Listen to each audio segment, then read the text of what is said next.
This episode of Earl Grey is brought to you by Audible.com, offering more than 180,000 titles for smartphone, tablet, and desktop. To get a free audiobook of your choice and help Trek FM at the same time, visit audibletrial.com/trekfm. And also by Enterprise in Space, an international program of the nonprofit National Space Society. Find out how you can help science and education and become a virtual crew member aboard the NSS Enterprise Orbiter by visiting enterpriseinspace.org.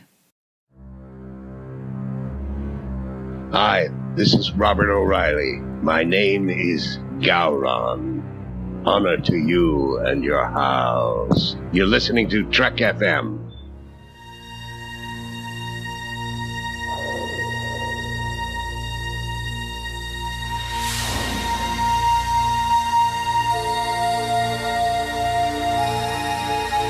T. Earl Grey Hospital.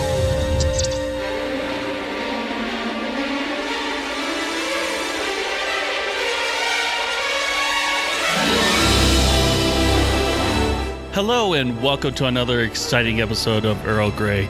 I'm your host, Richard Marquez, and joining me, as always, is the lovely Amy Nelson. How you doing, Amy? I am doing so good today. I'm really looking forward to this episode that we are recording, and it warms my heart, and hopefully you listeners will leave after listening with a very warm and full heart for Next Gen. That's a lot of warmth, Amy. I know, I'm feeling the love. It's love all around. Awesome. And joined with us also is the very well organized Mr. Justin Ozer. How you doing, Justin? I'm doing great. Thanks. You put in a different compliment this week. I appreciate that. I'm definitely looking forward to this episode as well. I think that we're really going to enjoy sharing our thoughts, and hopefully the listeners will enjoy that as well. Today we have a special episode for you because this week marks the 30th anniversary of the first airing of Encounter at Farpoint, the very first episode of TNG. In this episode, we have interviews with TNG actors and fans that were captured at this year's Star Trek Las Vegas convention. And we'll be also adding our own thoughts on what TNG means for us on this 30th anniversary. Richard, I am so happy Next Gen is 30 years old. It is truly, it just means so much to me. I obviously love Next Generation. To me, it defines what Star Trek is. I mean, the philosophy shines through with each episode. I watch each episode and I'm able to find meaning, humor, and compassion. Each character adds a different element that completes the story. I love that the episodes provide great talking points. I can always watch an episode and whoever I'm watching it with, we can just have a discussion about the topics that come up. And to me, that's very important when I'm watching a show. And I like that it makes me think more deeply about life. So many times I watch a show, watch an episode, and it's always about choices. How are you going to choose something within your life? And you get to see that through the different characters and what they bring to the episode. I know some people may find flaws with Star Trek, and especially the Next Gen, but I'm able to overlook them because Next Gen means so much to me. I feel that I view Next Gen through rose-colored glasses or in the soft focus. It's so beautiful to me. I love watching Next Gen. And I don't apologize for this. In 2002, I had an opportunity to get my master's degree, and I'm a teacher, and so I was wondering, what should I do? Should I take my master's degree and go into administration, more of a leadership role? I knew I wanted to stay in education, and at that time in 2002, I was very much into Next Gen, and I was looking at the characters, and Troy's character, as if you listen to Earl Grey, know that I really appreciate her contributions to the show. And I had a lot of students that were telling me their problems and their struggles that they have in their life. And I thought, if I go into administration, that's going to remove me from the classroom. And my passion really is for the students. And not that Troy influenced me, but it was a factor that I considered because I felt that her role in the show was so important. And so I chose to get my master's degree in counseling, in part because I liked that that Troy was still involved with the crew, but not so much in a commanding sense. And for me, that fit in my life. And so once I made that decision to go into educational counseling, like I went through my master's and I felt like I learned so much and within the education realm of counseling, but then also understanding her character a little bit more. So that is one reason why I have Troy as one of my favorite characters, because she did, in a small way, influence me to become a real life counselor in school. So I really love Next Gen, and those are just some of my thoughts on what Next Gen means to me. Our first two interviews are with Denise Crosby, who played Tasha Yar and Sela, and Natalia Nagulich, who played Admiral Nechayev. We are so excited to have these two interviews and hope that you enjoy. I'm here with Denise Crosby, who played Tasha Yar on Star Trek The Next Generation. So let's start out by asking, what's your favorite non-Star Trek role that you've played or project you've been involved with?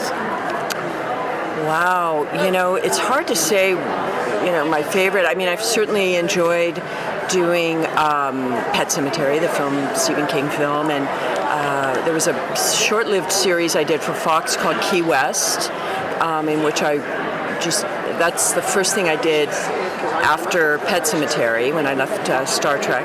I've been recurring on Ray Donovan, which is a Showtime series, the last 4 seasons. That's been really, really fun, really good too. Great.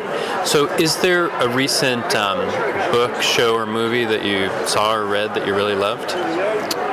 Oh my gosh. I really have loved the series on HBO, The Leftovers. I've really enjoyed that series a lot. Finished that. And of course I'm watching Game of Thrones like everyone else in the world. Really love that. I just recently saw Dunkirk, the film, and really thought it was just a beautiful piece of filmmaking, and I learned a lot. I didn't know much about the Battle of Dunkirk, so it was just incredible. Christopher Nolan did an amazing job. Oh, great. So do you have a favorite memory from working on Star Trek The Next Generation? There were so many fond moments and memories. It's hard to say a favorite. We really bonded as a cast, and we spent so many hours together that we always kept it enjoyable and fun, and made each other laugh, to get through these unbearably long days. So I've been here now 4 years, and I always see the panels, and I always see you and Marina sitting next to each other. Do you guys have a special friendship bond, or am I just imagining things? Well, we don't get to see each other, until we come to these events. So it's a way that we can check in and have some dinners and have some moments together. Our lives, obviously are busy and in different directions. So I think all of us enjoy a one-on-one relationship with each other that's unique. So nothing more than or less than each other. Yeah, okay. We recently did an episode on our podcast where we compared you to Vasquez from Aliens. And we heard that Gene Roddenberry had his inspiration and showed Aliens to the writers and stuff. Yeah. Have you seen Aliens, Vasquez? Oh, sure. I mean, I've seen both Alien and Aliens, and it's funny because I know the actress that played Vasquez, so Jeanette Goldstein. So. And in fact, she had a small role in Generations as a science officer on the Enterprise B. Right, exactly. So I know that came up, when the notion of the original idea for Tasha Yar, and it changed, and of course Marina originally read for the part of Tasha. So yeah, I think it was probably along those lines somewhere.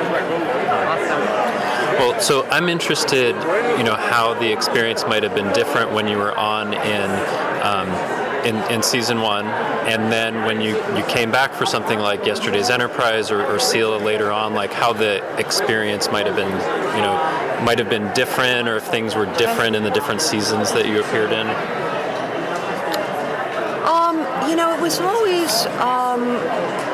It was always a little different for me, just because I had sort of had it. I was a little bit at arm's length from everybody else because I did step away. I don't know how to,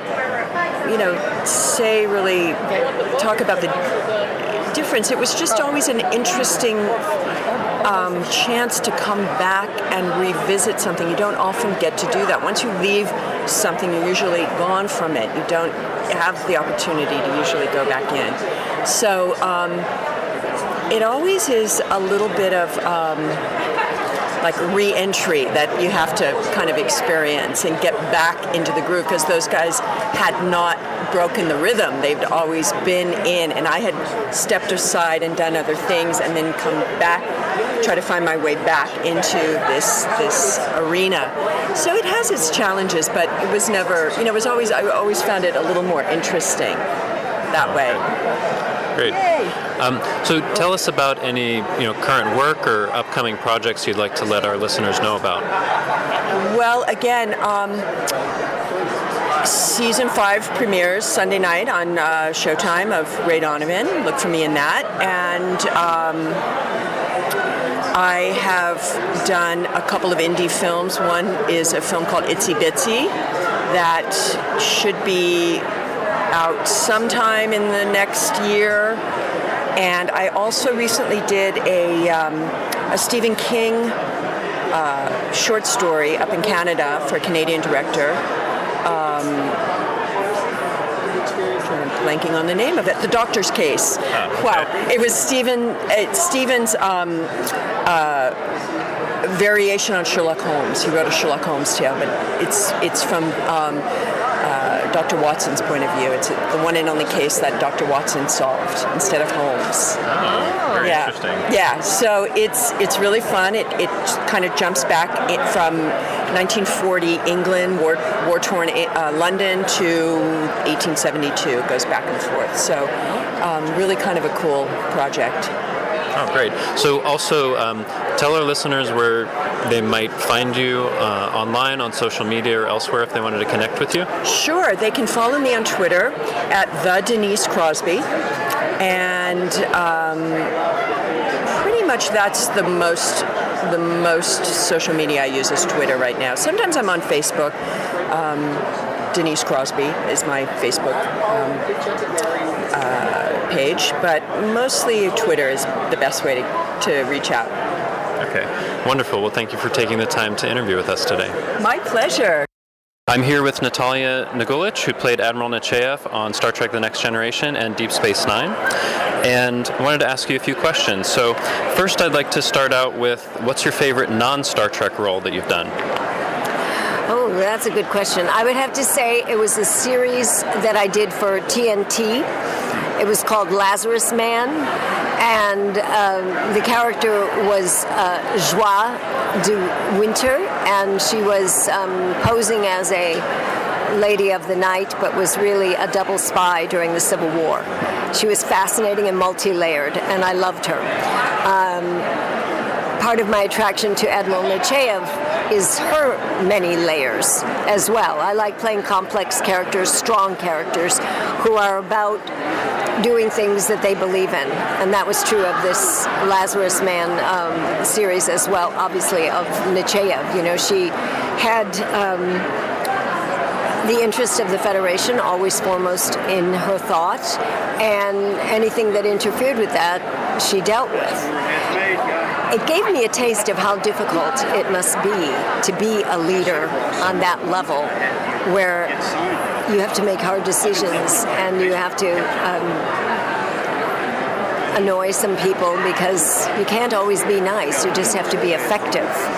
And you have to be true to the things that you think will work best. Clearly, she was all about saving the Federation above all else and protecting the citizens of the Federation. She didn't have a lot of margin for playing nice with anybody. At least that's the way she was presented initially. I think in the later episode that I did, there was some little more softness added to her. But it's hard being in charge. I got a taste of that. Yeah. Oh, wonderful. So what would be a favorite memory from working on Star Trek The Next Generation? Well, I think the one of my favorite moments was the episode that Patrick Stewart directed and he was in. And I thought, this is going to be interesting, because my scenes were all with him, and we would rehearse the scene, and then they would record it on video, and then he'd go back and look at it and make any adjustments he wanted to make, give me any notes he wanted to give me or whatever, and then they would shoot it, and then he'd go back and look at it. It was kind of interesting, and I think that was the one where I had to chastise him about taking in the Borg and healing them and giving them a name and making nice with them instead of obliterating them, because they were our enemies. And I remember giving him a command that he responded, "Yes, sir," and not so happily. But that was fun. That was a lot of fun. But I loved every minute of the work that I did on Star Trek because the writing was so high level, such high level stuff in the storyline.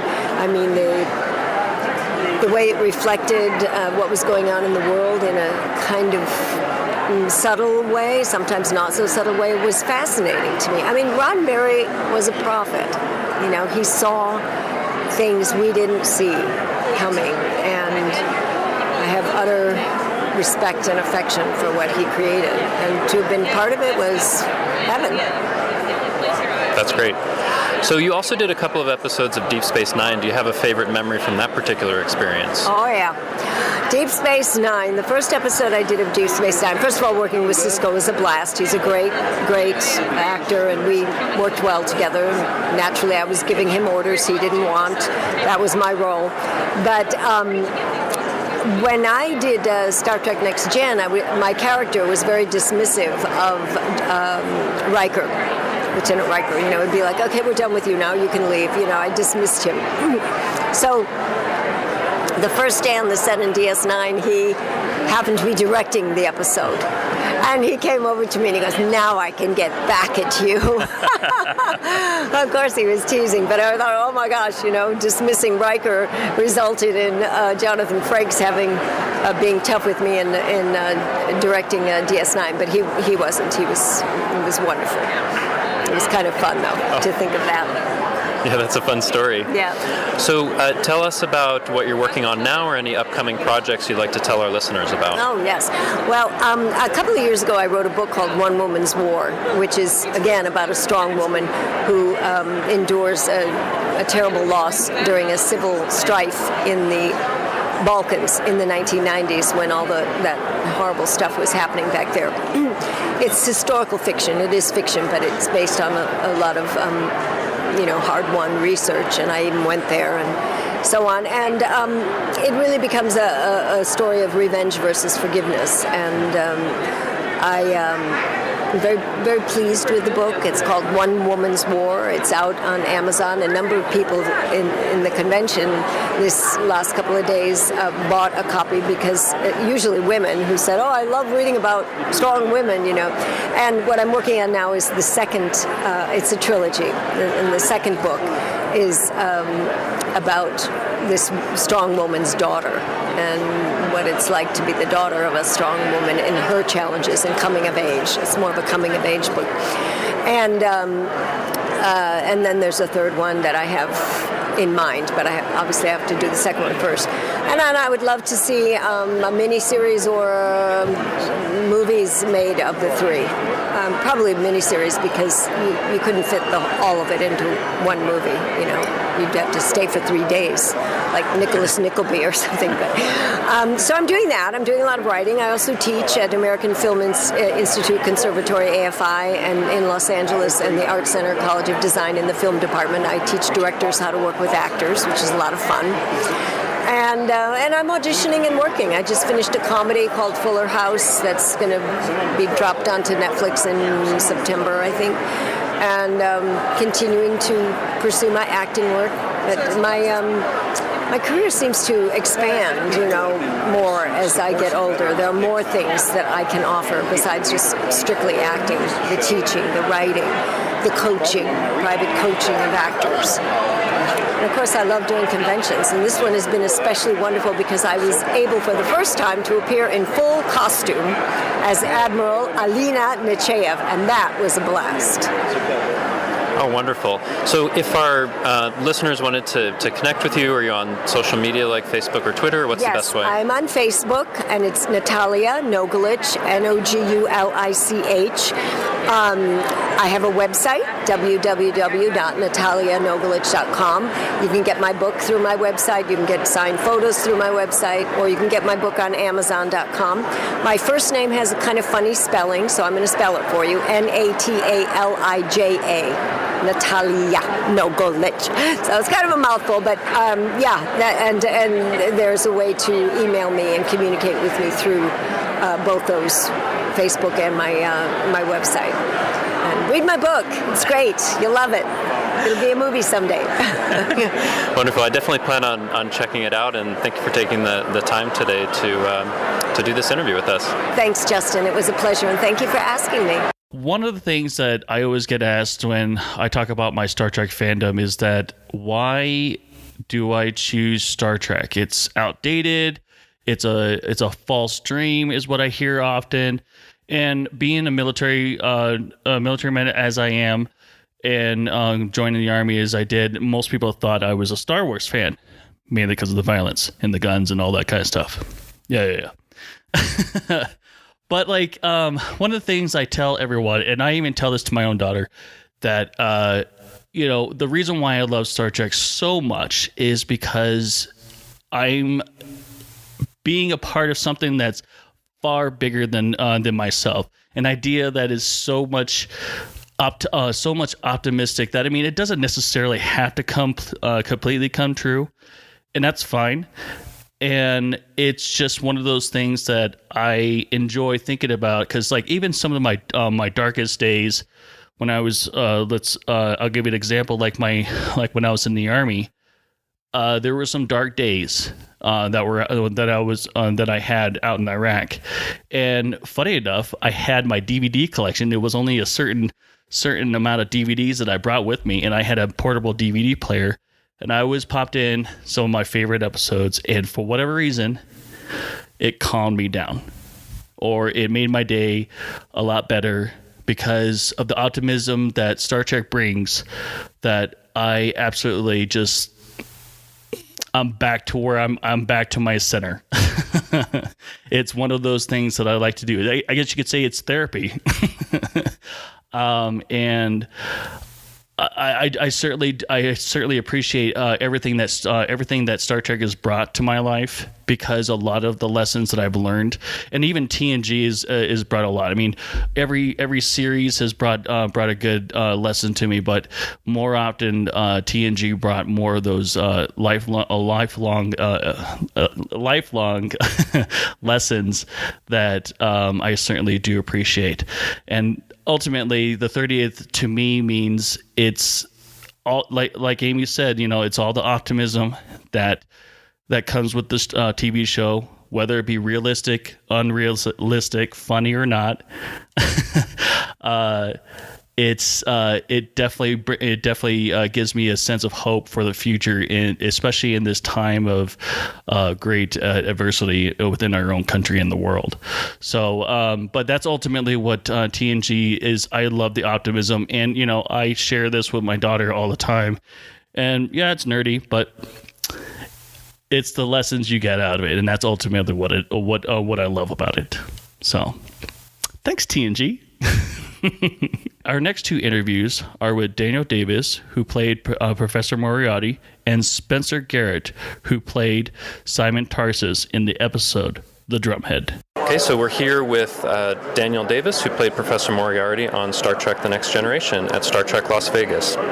So my first question is, what's your favorite non-Star Trek role? Well, I think probably my favorite acting roles have been the ones I've done on stage. I mean, I love doing Moriarty and I love doing Niles on The Nanny, but because the theater is really my first love, those are my favorite roles. And I've been so lucky to have done so many of the great classical roles, because I started out just wanting to be a classical actor, which is why A Boy from Arkansas sounds like he was born in the south of England, and because I had all of that great theatrical training.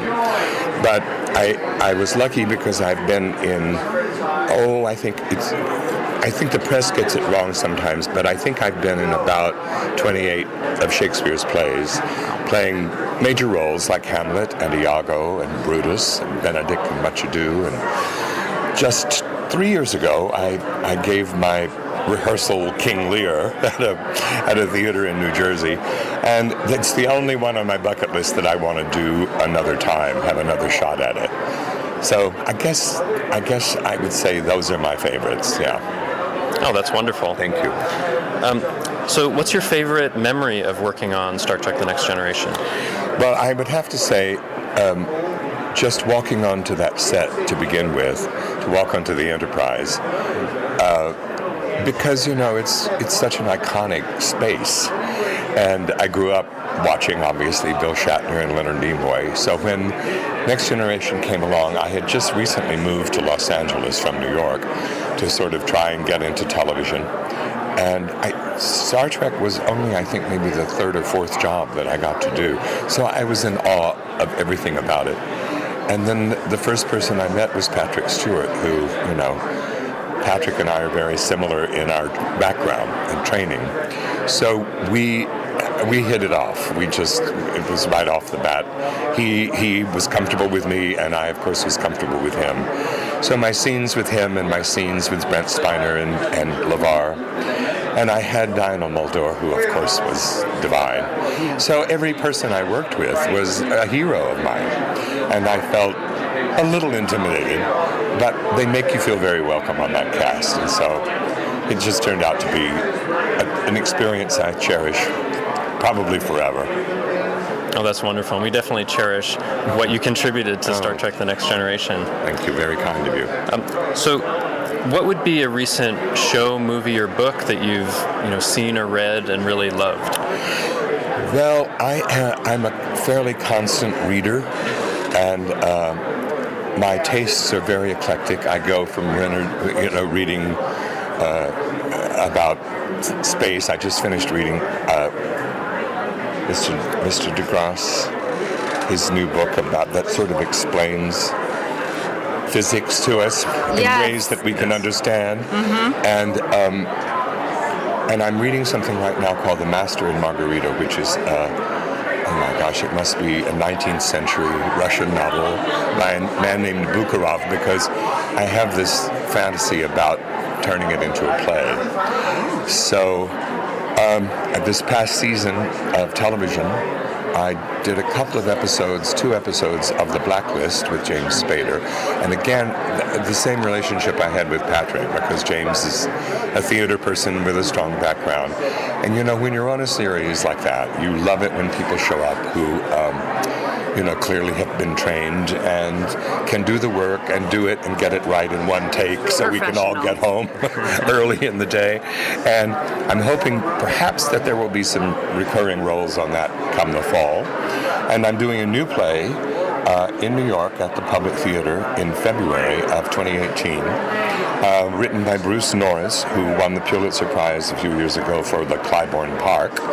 And it's being directed by Michael Greif, who won the Tony for Rent and won the Tony for Evan Hansen, and he's a fantastic company I'm going to be in, and a wonderful group of actors. So that's the immediate future, but then you never know. Right. Something else could happen. I'm very anxious to see the new the new Star Trek Discovery that's coming, and I'm going to hint to them that they might find a little cubicle somewhere that has a man named Moriarty floating around in it. Excellent. And they can bring me back to that if we can figure out a way of CGIing my countenance, because now I have white hair and a few wrinkles that I didn't have on the first go around. But that would be fun, I think, to do something like that. Absolutely. So you're here. How long have you been doing conventions? Oh, this is only the second convention that I've done for creation at Vegas. I was here 2 years ago, but I decided to come every other year, so that people wouldn't get bored with seeing me. And you know, I'm seeing a lot of people that I met the first time around. They come back again, and meeting a lot of new people.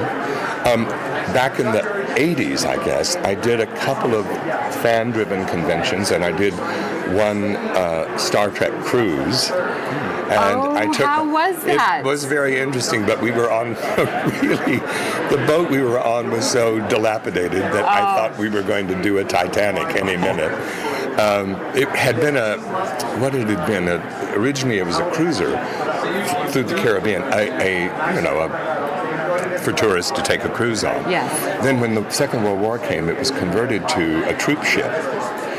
And then they reconverted it back to a cruise ship, but they left all the metal beds with the paper-thin mattresses. So we were on that, and it clanked and clunked all through the Caribbean, and I thought we were never going to get back to Miami. But we did, and that was a lot of fun. John Delancey was on that cruise, and I took my friend Perry Gilpin, who ended up playing Frasier's Roz, the producer. She was a great friend, and I said, come with me, we'll have a hoot.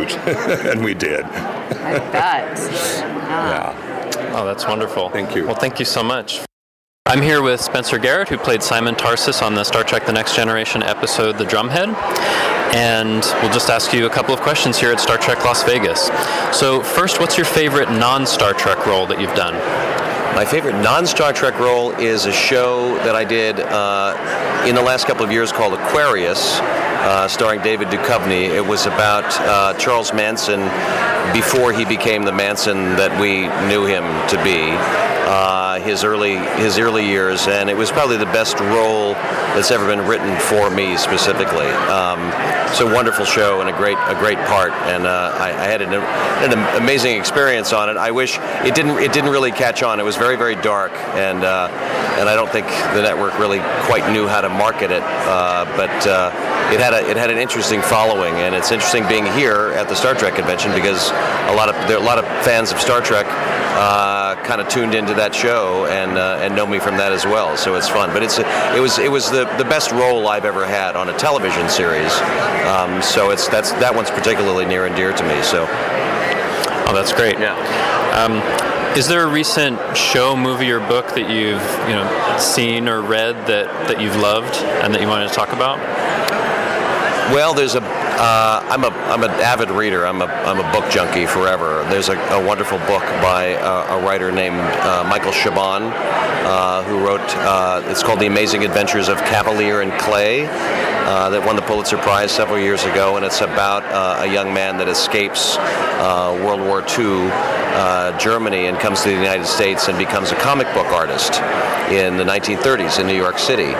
And it's one of the most gorgeously written books I've ever read. I've read it probably 5 times now, and over the years, several people have sort of picked up the rights to it and threatened to have turned it into a movie. Sidney Pollack had the rights to it at one point. Anthony Minghella, who did The English Patient and Talented Mr. Ripley, and it's a book that I love so much, and I hope somebody is able to pick up the reins and turn it into a film, because it's going to be an amazing movie. But it's one of the greatest books ever written, as far as I'm concerned. So book-wise, that's particularly close to me. And I just finished. I did a play in Los Angeles about a year ago by Lynn Nottage, who won the Pulitzer Prize. She's the first woman to have won the Pulitzer Prize twice, and we're bringing that to New York in the fall.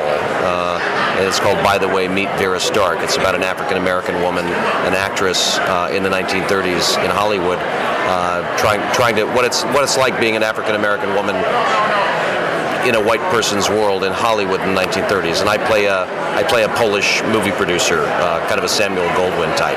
So I'm looking forward to doing that, and I've got a bunch of other projects in the pipeline. So. Oh, great to hear about those. Yeah. And I'll have to check out that book that you mentioned. Oh, it's extraordinary. He's Michael Chabon he wrote The Mysteries of Pittsburgh. He wrote a book called Wonder Boys that was turned into a movie with Michael Douglas and Tobey Maguire. He's one of my favorite writers, so I could go on about him. I love his writing. So if you're a fan of great literature, you'd really dig it.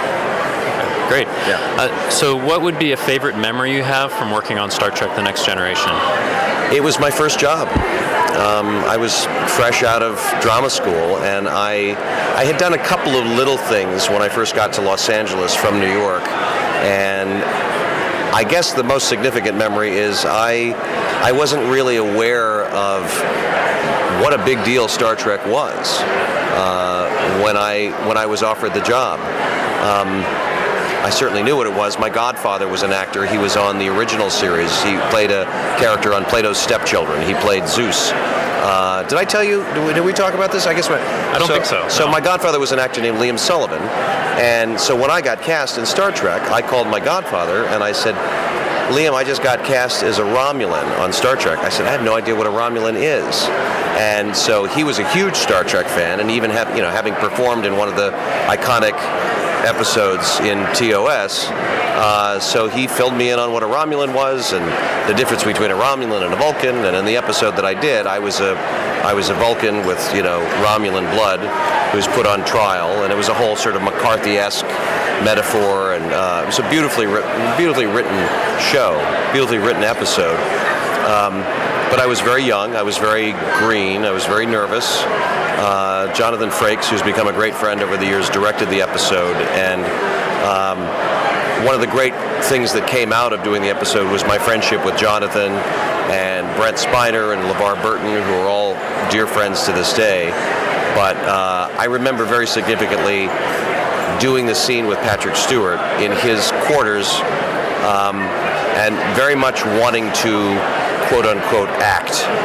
And it was a very emotional scene, and I thought, oh, this is a great opportunity to cry at this point. It's an emotional scene, and I'd never cried on screen before, and so I cried in the middle of the scene, in the middle of a take. And it was very powerful and very emotional, and Patrick seemed to love it. And we finished the scene, and we finished the day, and I was on my way home, and one of the ADs knocked on my trailer and said, we need you back on the set. And I said, why? And they said, well, we have to redo the scene because they looked at the dailies and Romulans don't cry. So you wouldn't be tearing up like that. So we had to reshoot the whole scene. So that was a lesson to me. There was no internet back there. There was nothing to Google, so I couldn't Google, the emotional availability of a Romulan. So I didn't know how to portray him really. I was just sort of going on instinct. So that was interesting. But Patrick was lovely to me. The best thing that came out of it was the friendships that came out of it. And then 10 years later, Brandon Braga and Ken Biller and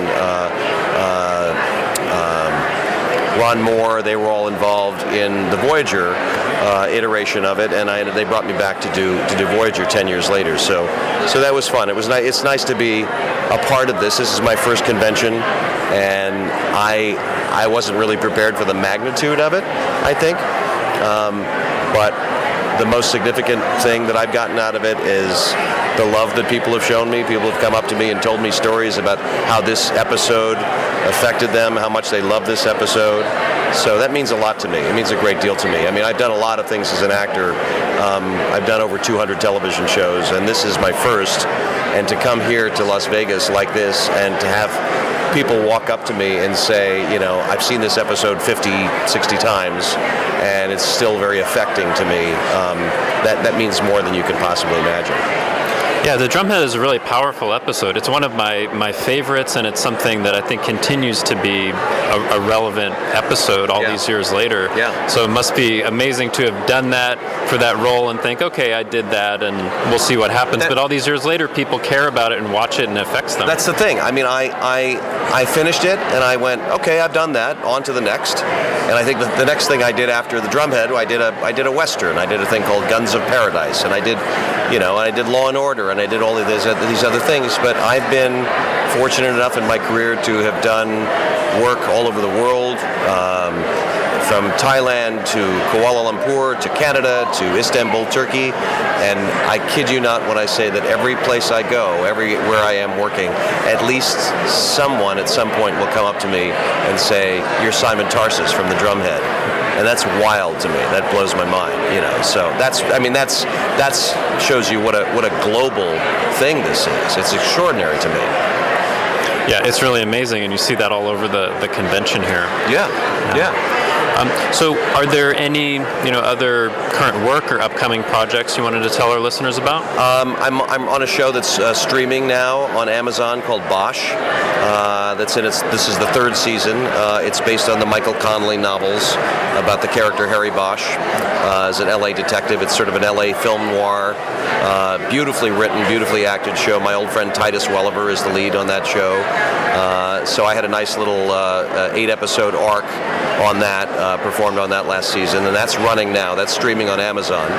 And then I'm on a show on HBO called Insecure, comedy. So I don't get a chance to do that many comedies. So it's fun. It was fun for me. I did 6 of the 8 episodes that are streaming now on HBO, or that are airing. I guess they're airing every Sunday night. That started airing 2 weeks ago.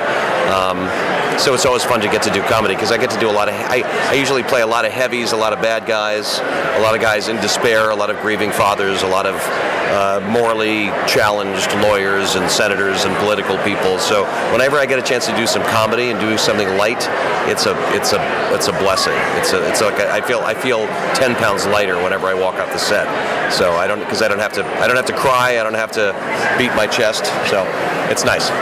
It's probably great to mix it up sometimes, right? Absolutely. And I try to mix it up with theater. And I'm going off to Nova Scotia to do a little independent film next month, and I come back from that, and I'm doing a wonderful movie for Jason Reitman, who did Juno and Thank You for Smoking, which I was in. We're doing a movie about Gary Hart, the Democratic presidential candidate from 1988 who got busted having an affair, called The Front Runner. So I'm going to be doing that. I'm playing Bob Woodward in that. So that'll be fun. So I mean, a lot of times I get cast, I get to play real people. So I'm fortunate enough to be. I have people that my girlfriend's a reporter at CNN, and when she found out I got cast, I said, can you introduce me to Bob Woodward? She said, sure. So when I get back, I'm going to get to sit down with him and actually talk to the guy I'm playing, which is not something you get an opportunity to do too often. Oh yeah, that's amazing to be able to do that. That'll be really cool. Yeah. So I'm looking forward to that. Oh, wonderful. So if our listeners wanted to connect with you on Facebook or Twitter in some other way, how could they get a hold of you? I'm on Facebook as Spencer Garrett, and I'm on Instagram as Spencer Garrett 1, the number 1, and Twitter as 1 Spencer Garrett. Pretty clever, huh? That's great. Yeah. Well, thanks so much for the interview today. We appreciate the time. Thanks so much. So I'd like to share my thoughts now on The Next Generation and what it means to me on the 30th anniversary. Now, as a lot of our listeners know, when The Next Generation came out in 1987, I wasn't a Star Trek fan. I didn't really have an awareness of Star Trek. Later on in the 90s, I watched a little bit of Star Trek, but really came back to it after the 2009 movie. And one of the things that I did after I saw that 2009 movie and wanted to go back and see what I had missed, some people ask me, oh, that's a reboot of original series characters. Why didn't you go to the original series? The first thing I went to, though, was The Next Generation. It was my wife's favorite, but also when I was taking a look at the different Star Trek series, it felt like the one that had this really great optimistic vision of the future. Now, the original series does as well, but within The Next Generation, there's something I think a little bit different that's going on. For me, throughout a lot of my life, I've seen and tried to understand some of the strife and the difficulties that people go through, where the world and our country has gotten to at certain points, and try to understand, is there a better way, or is this going to kind of continue indefinitely? And I feel like, especially in the next generation, that was something that I can latch on. This is a better future. There's no, poverty or war, and people get all of the things that they need, at least within the Federation. And that's something that I can really appreciate and look forward to. And every time I see an episode of The Next Generation or in the TNG era, it makes me think of the possibility of what things could be. Now, I think we have a long way to go between here and that point that you see in the Next Generation era, where things are kind of, settled, and the biggest thing oftentimes within the Federation that people have to worry about is, what am I going to do for a career? Not, can I feed myself? Do I have any shelter? Am I being affected by a war in my area? So they're able to kind of do the things that they want to. And I feel like a lot of times in our world, people are doing work because they have to, because it's something they have to do to survive, or they have to do to make ends meet, or to feed themselves or their children or their family. And I like thinking of and aspiring toward a world where people can do what they want to contribute to the world. They don't have to worry about earning the money that they need in order to have basic necessities met, like being fed or clothed or housed. So when I saw the Next Generation, that was really the first part of Star Trek that I really fell in love with, because I loved thinking about this different future. Of course, there are conflicts in the series and things to try to defend those ideals, but I love thinking about those ideals. And when things are at their darkest moments, when you see the news and you see something that makes you despair about what we're going through in the world, watching an episode of The Next Generation can give me hope, because in that Star Trek universe, there's a lot of strife and a lot of difficulties that they go through in order to get to that point a few hundred years in the future. So it gives me hope that things can get better. And I just really appreciate that, because had been kind of struggling through a lot of my life before that to kind of conceptualize what a better future would look like. And Star Trek, and specifically The Next Generation, has done that for me. So it's a really great comfort whenever I see these episodes that we like to talk about every week. So our next interview is with Margot Rose, who played Aline in the beloved Next Generation episode, The Inner Light. This is a really great interview. It's a little bit longer than the other ones, but we had a really great time talking to her, and we hope that you enjoyed this interview as well. So I'm here with Margot Rose at Star Trek Las Vegas. She played Aline in the Star Trek The Next Generation episode, The Inner Light. And I just have a few questions for you. So first, what would you consider to be your favorite non-Star Trek role? Oh, wow. That's a good question. Just television? It could be anything. Could be anything. Okay. I would say there are two stage things. One was I replaced Jean Smart in Los Angeles in Last Summer at Bluefish Cove, and it's just it's a wonderful arc of a character, not age-wise, but time and situational. And the woman ends up with cancer and goes through all sorts of her life lessons, and dies at the end. But it's a very I like characters that die at the end. Oh my God! And the other is that I did a very long run of a musical called I'm Getting My Act Together and Taking It on the Road, and it was quite a while ago. You have to be an old codger, not so much really, but you have to have known it like 30 years ago. But it was a wonderful, wonderful experience, and that went on for several years.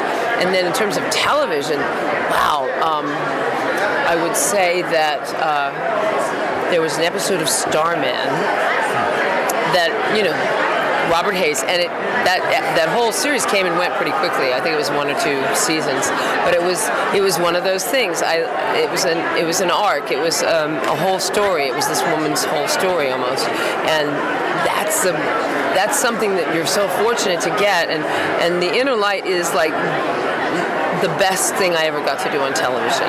You know, there's nothing I could ever compare. I had other roles that I loved doing, but man, that was just great. So, do you have a favorite memory from working on that episode, The Inner Light? A couple. This wasn't favorite at the time, but I always remember this, that Michael Westmore did my makeup himself, even though he had, you know, God knows, members of his family all over the place because there's such a dynasty.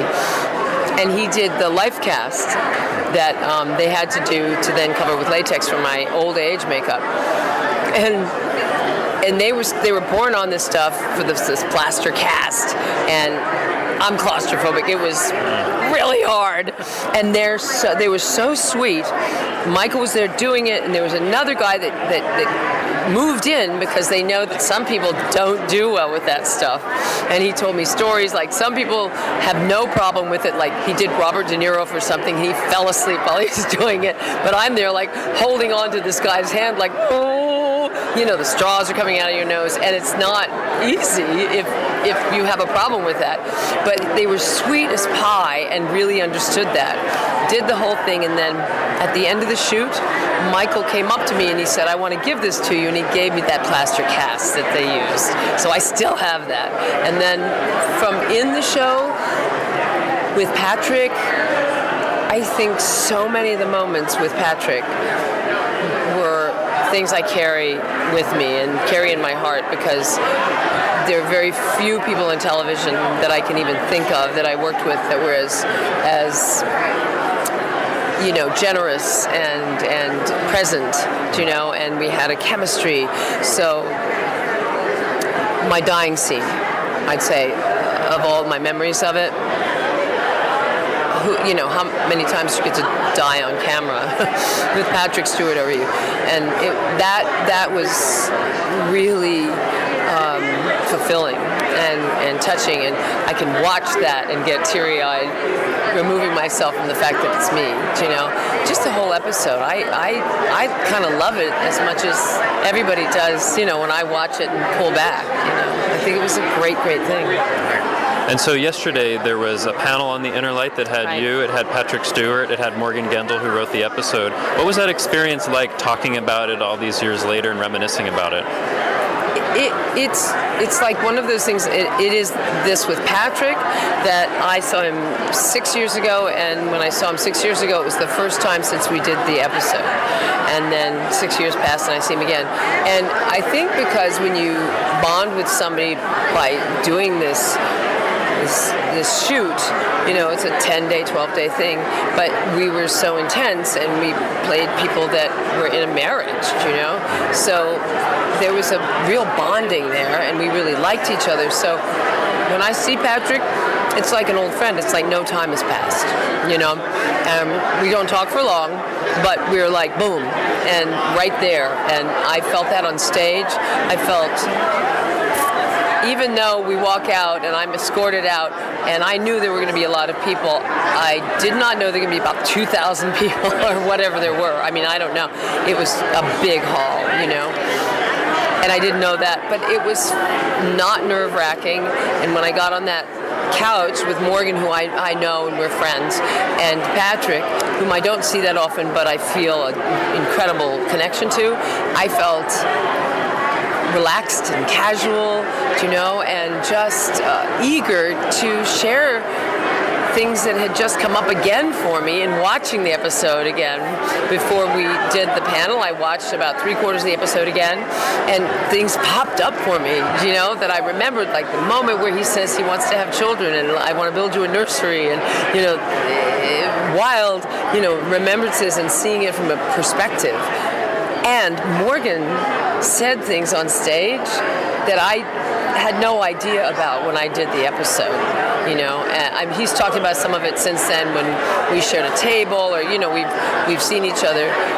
but there were some things about the construction of it and what he wanted the flute to represent that I didn't. And he said some of those things, and I turned to Patrick once and I said, I didn't know that. And Patrick said, yeah, me neither. So it's, as an actor, you don't always know all that structural stuff. And what I thought about it was, yes, that's why not just our acting and our chemistry, which is, I think important and people talk about, but the construction of that episode and the thought and the careful consideration that went into it is such a huge part of why it works as a story and people embrace it.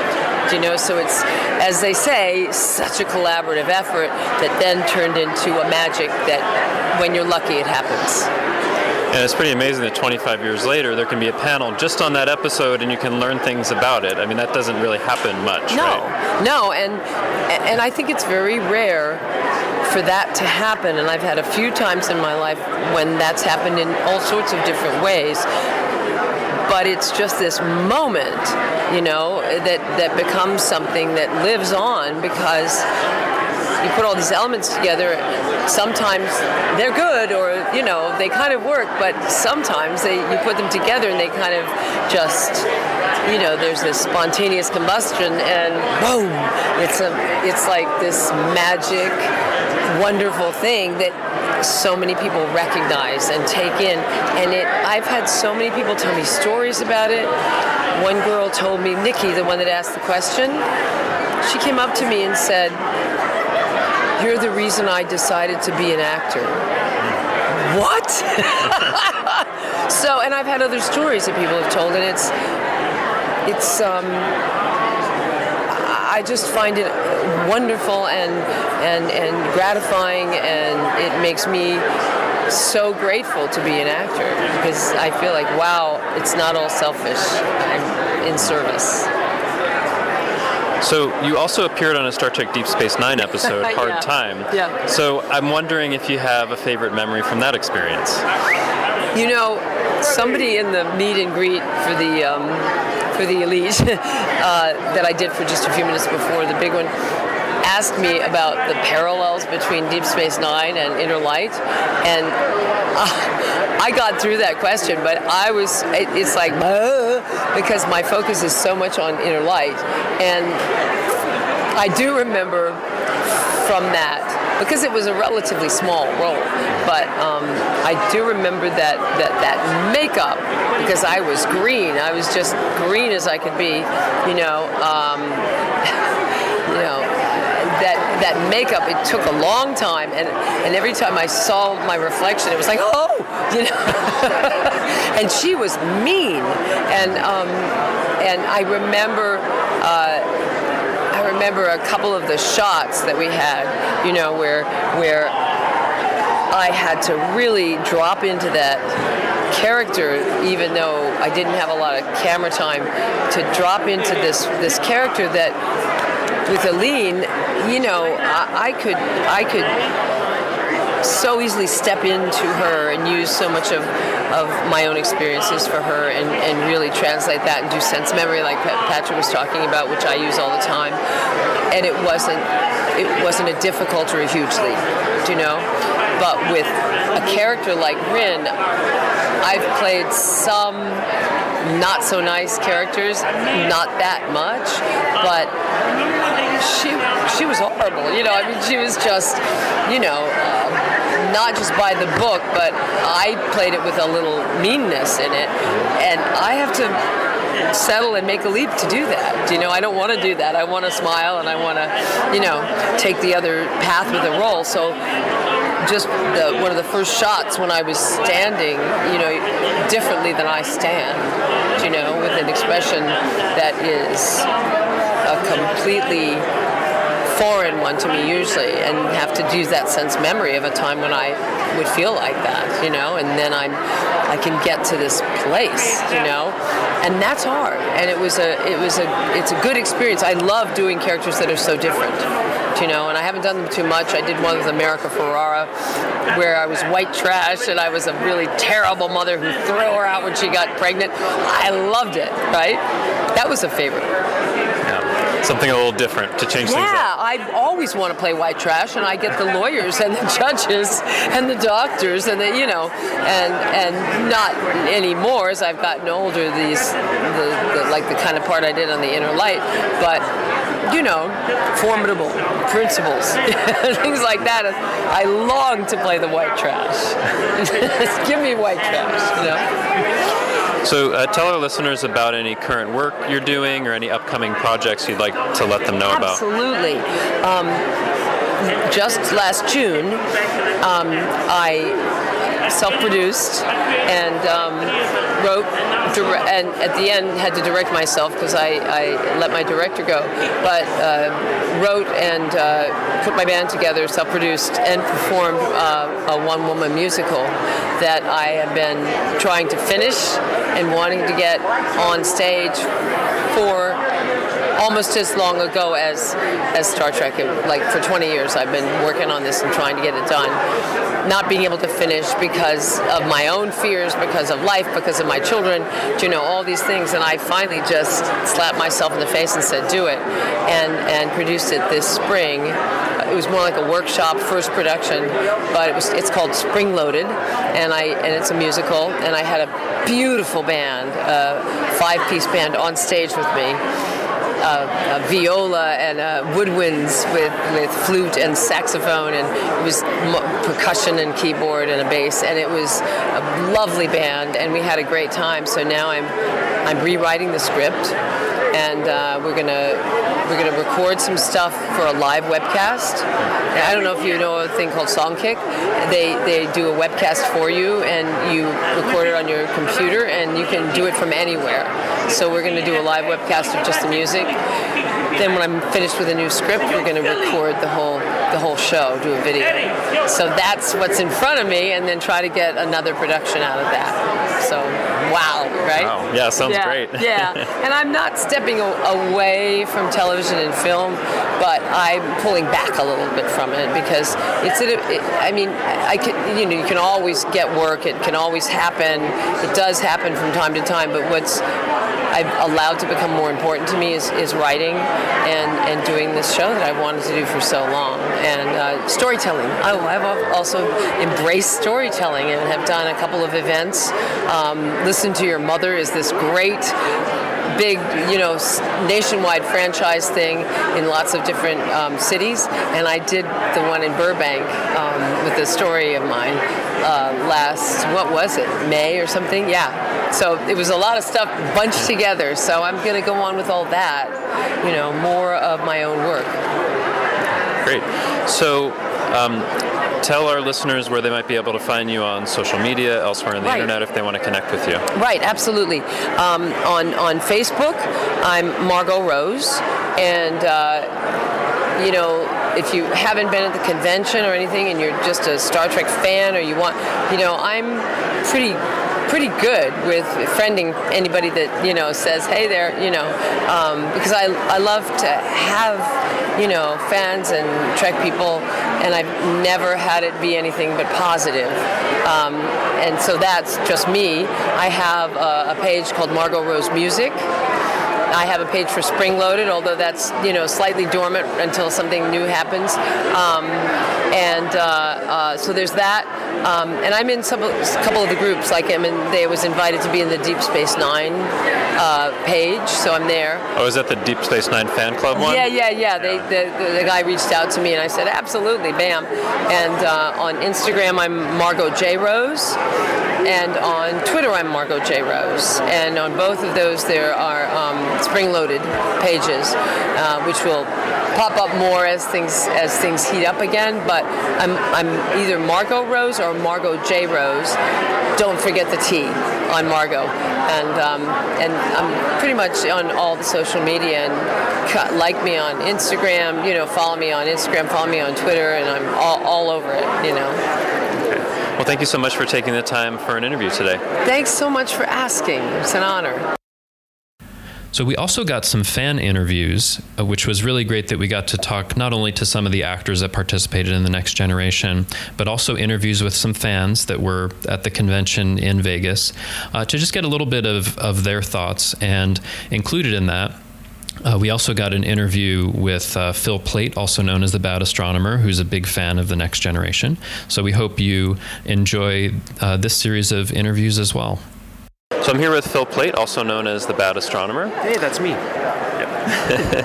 So this is the occasion of the 30th anniversary of The Next Generation. So tell me what Star Trek The Next Generation means to you, or how it might have affected your life.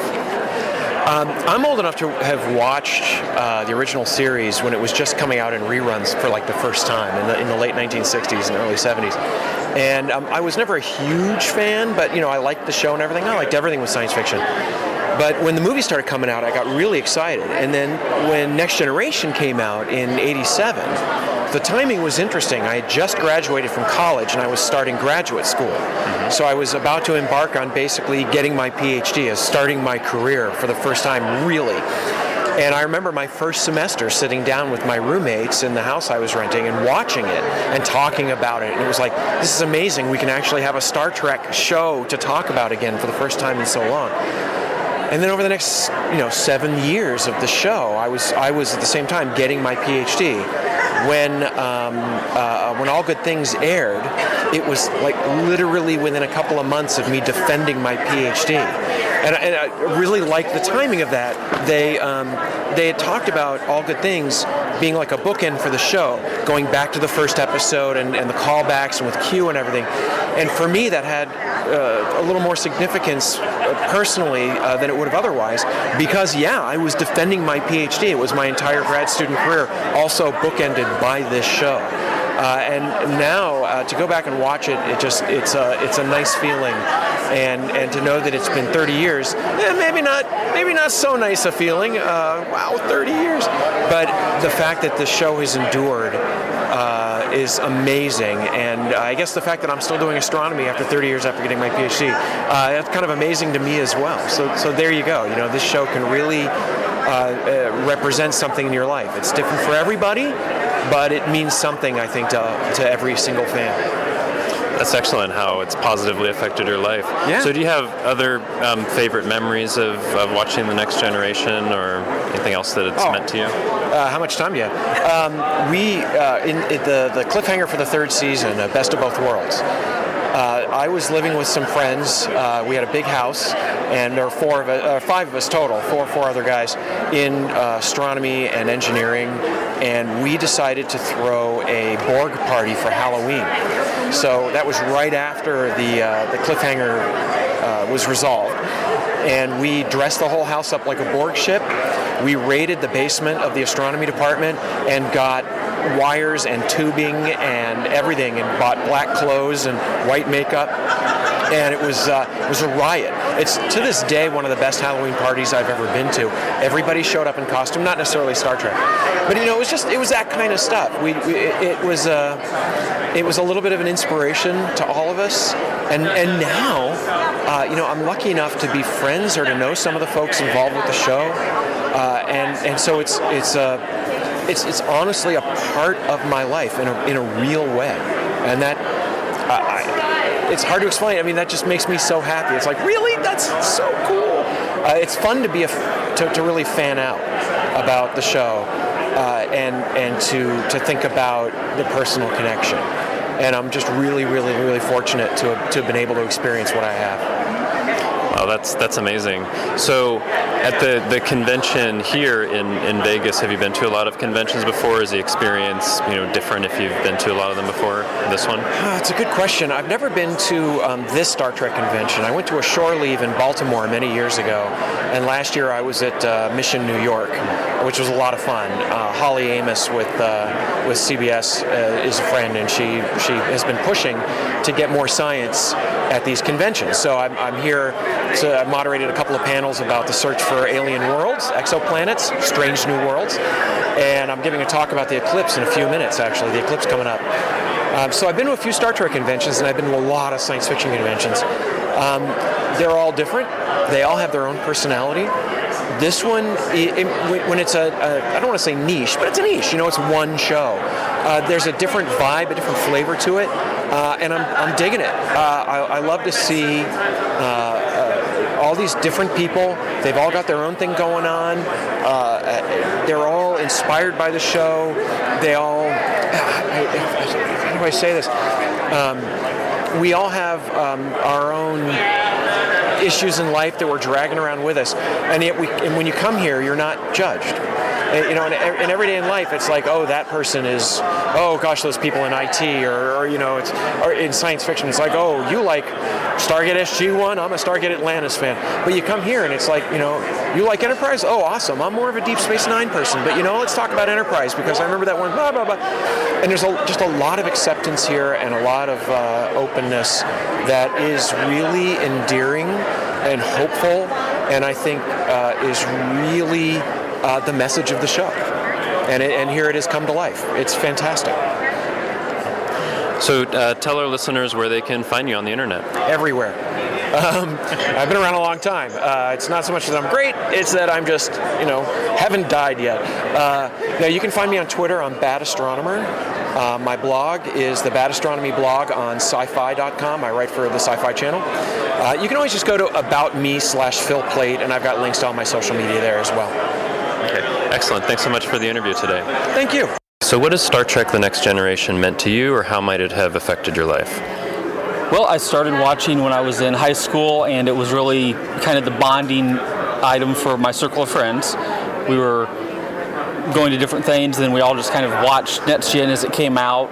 We liked it, moved on to college, we all kind of went to the same college, started our own little club just to have somewhere to watch each week. Just it's more of, you know, your campus party for people that didn't really drink a lot, and so it was fun just to have some place to go that was fun and entertaining and the same kind of like-minded people without what you might think of as the typical college excess. And then over the years, it's just kind of gone from there. We see each other at conventions now and then, so it's nice to catch up with somebody you haven't seen for 5-10 years. Oh, wonderful. Thank you for sharing. Yeah. So what does Star Trek The Next Generation mean to you, or how might it have affected your life? Well, the first thing I remember about Star Trek The Next Generation, it was the one time where my family would sit down together every week to watch a TV show together. That was kind of cool. I was 10 when it first came out. So that was a really cool thing. But it presented this idyllic future. You know, no money, everyone's equal, everyone's respected. And the one thing that really got me was when someone came to the captain and said, this is happening, no matter how unbelievable it was, they believed it and they checked it out. So nobody was, you know, no way, you know, and that's what really stuck with me with that, was everyone was always respected and believed, and they checked out everything.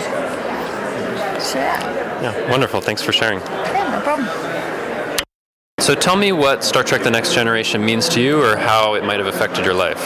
So Star Trek The Next Generation for me was part of me growing up as a teenager. So I watched a lot of it when I was a young teenager, when I was, say, 12, 13, 14, 15, when it was both airing for the first time and then later on in reruns. And to me, it was the first TV show that treated space not as an inhospitable landscape, not as something filled with vengeful aliens or parasites that want to kill you at the first step, but as a complex place, as a place where things that are difficult can be overcome not with violence necessarily, but with diplomacy, with science, and ultimately with understanding. And to me, it helped shape some of my thoughts on what science fiction could be. You know, I've always been a big fan of science fiction, but to me, Next Generation taught me it doesn't have to be fighting. It doesn't have to be combat. Negotiation, diplomacy, and science, and frankly, just humans being in a completely undiscovered environment is really fascinating too. And it was a lot of fun to watch. Excellent. Thank you. So what does Star Trek The Next Generation mean to you, and how might it have affected your life? So I was also a teenager when it came out the first time in Finland, obviously, and I was fascinated by the way they could solve problems by taking into consideration morals and ethics, and you don't have to fight, you don't have to have a space battle, you can make a speech and you can solve the problem. Excellent. Thank you. I feel that this episode here, and to celebrate the 30th anniversary, it's sort of our love letter to Next Generation, and that wouldn't be complete without me recognizing Trek FM. And finding Trek FM has really expanded my love for Next Gen and for Star Trek overall. I really am so grateful to be co-hosting on Earl Grey with such good friends, Richard and Justin. My love affair with Trek and Next Gen has only grown stronger because I found the network. And I really enjoy learning more about Trek from amazing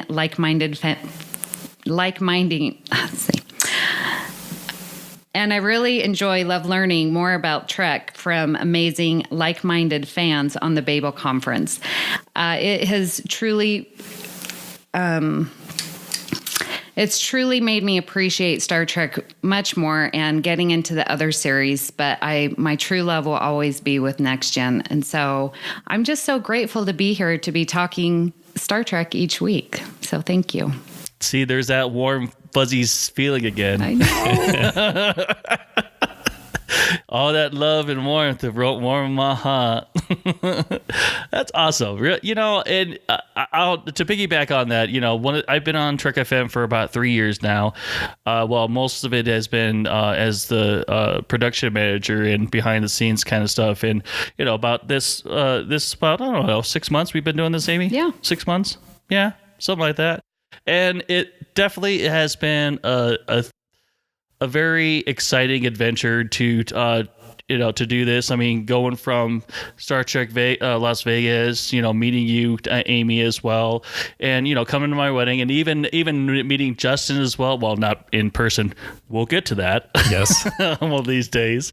And it's just been, and also, let's not forget Lee. Lee's been a very, very pinnacle part of this whole entire show, or at least Earl Grey 2.0.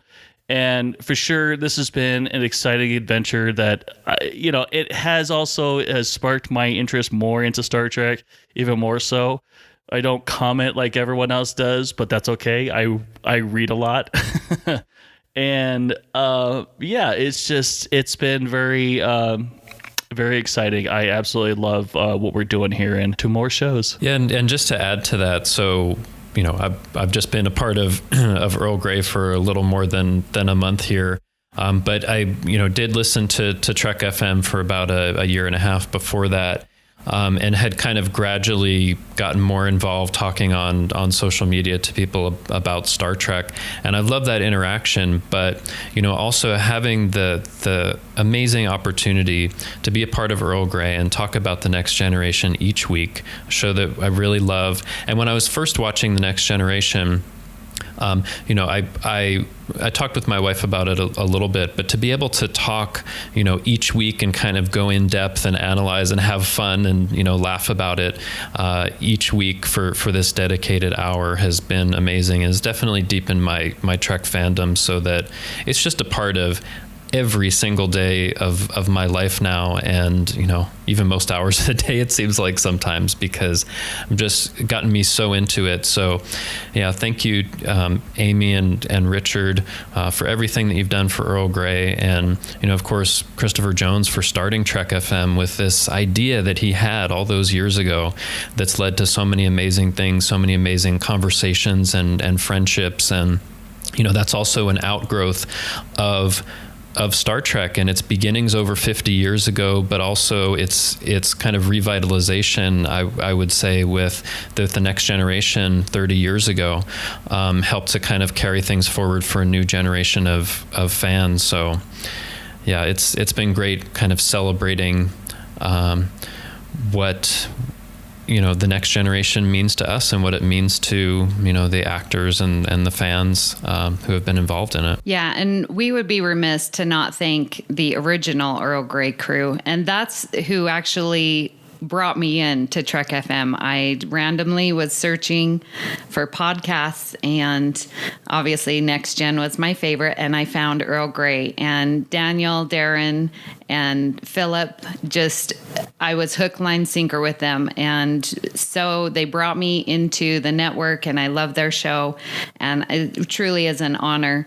to follow in their footsteps. But their love and their passion and their humor is contagious, and so very grateful for them starting Earl Grey. Yeah, and I want to echo that as well, because I enjoyed so much listening to Philip, Daniel, and Darren talk about the next generation each week, and that helped also deepen my interest in Trek FM, and when there was an opportunity to be a part of Earl Grey, it's such a fun show through and through, with the first crew and with you guys doing this, that it's just an amazing experience, and so happy to be part of that tradition. Okay, so listeners, I wanted to follow up about something we talked about on Earl Grey 194, where we were talking about the funniest moments in TNG. We talked about one-liners. We mentioned that Worf has great one-liners, Data has great one-liners, Richard threw in there that Q has great one-liners. So we put a poll out to Twitter on the main Trek FM Twitter account, and we got a lot of votes. We got 181 votes, which is awesome. Thank you everyone who voted there and participated. And the winner was Worf, which Richard is very happy about. I'm happy about too. I think he deserves to win. But I thought it would be more of a runaway, because you hear people talking about Worf's one-liners a lot. But Worf got 36%. Q was second with 29%. He was almost an afterthought during that episode. And then Data third with 28%. And 7% of people wanted somebody else. I saw a couple people say Picard in there. But so I wanted to share the results of that. What do you guys think about those results? Yeah, I think it's great.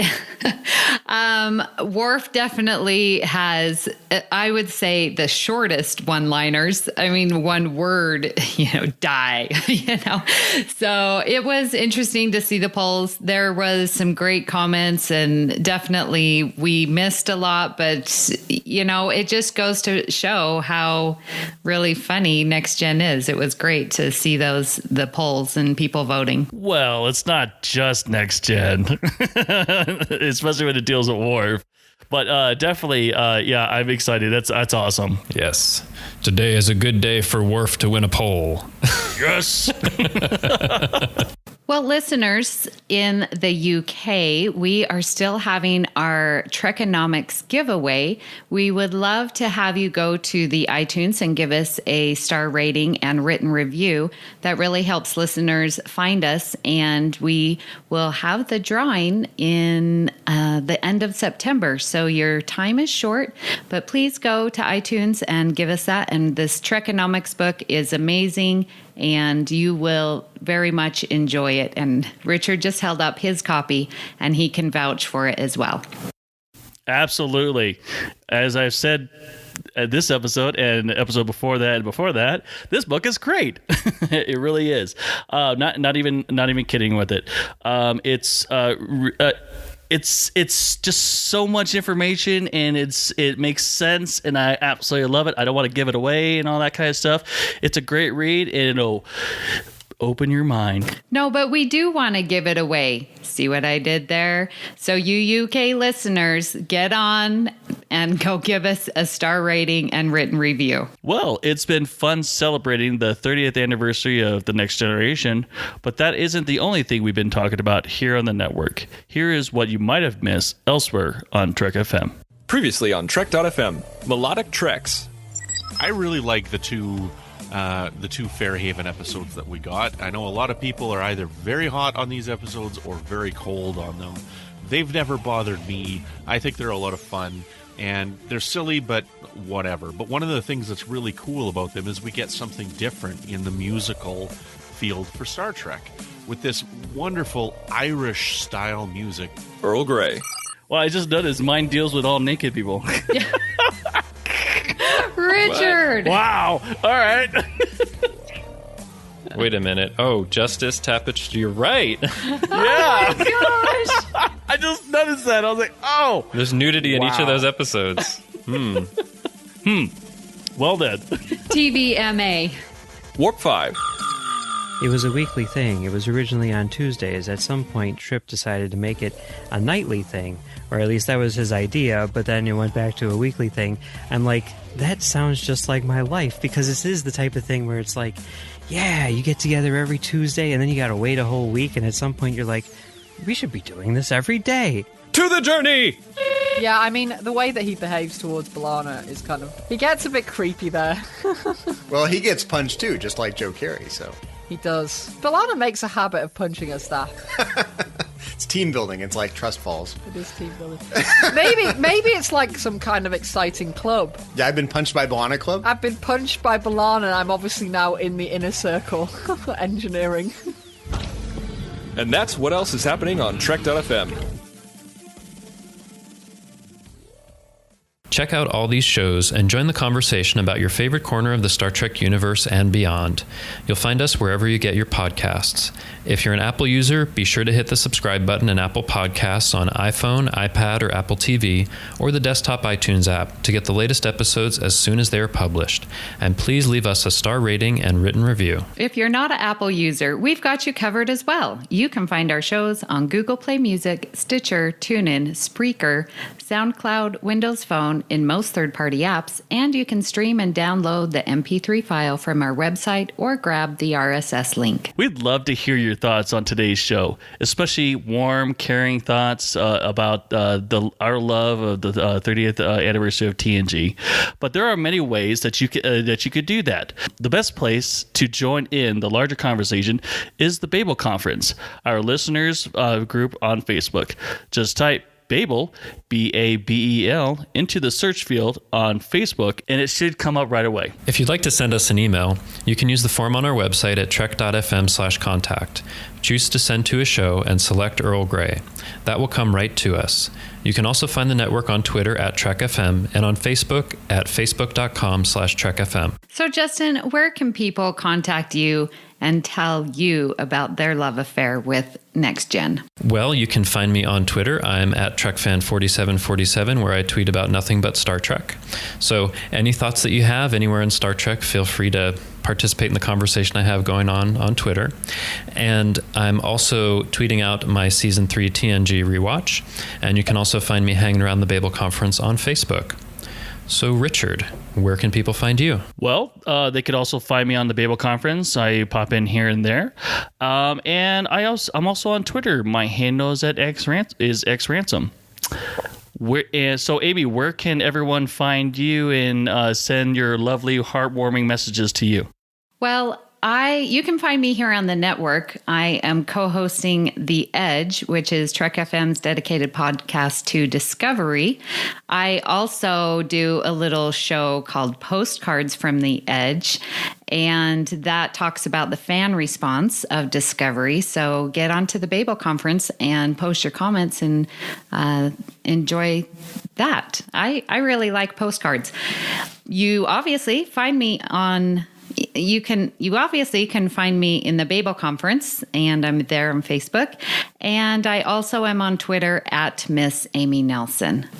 Now, if you'd like to help keep all of our shows coming to you each week, you can become a patron on the network on Patreon. Visit patreon.com/TrekFM. That's patreon.com/TrekFM to get all the details. Perks include early access to episodes, exclusive content, producer credits, and more, available through our special patrons website, Patron Zone. It requires a great deal of money to produce and distribute these shows each month. We really appreciate any support you can give us and hope you'll join the team. Again, you'll find the details at patreon.com/TrekFM. We'd like to take this opportunity to recognize our current associate producers, Norman Lau, Justin Ozer, and Michael Huter. Thank you so much for supporting Earl Grey. So join us next time for another cup of Earl Grey. Great joy and gratitude. Things are only impossible until they're not. Today is a good day to die!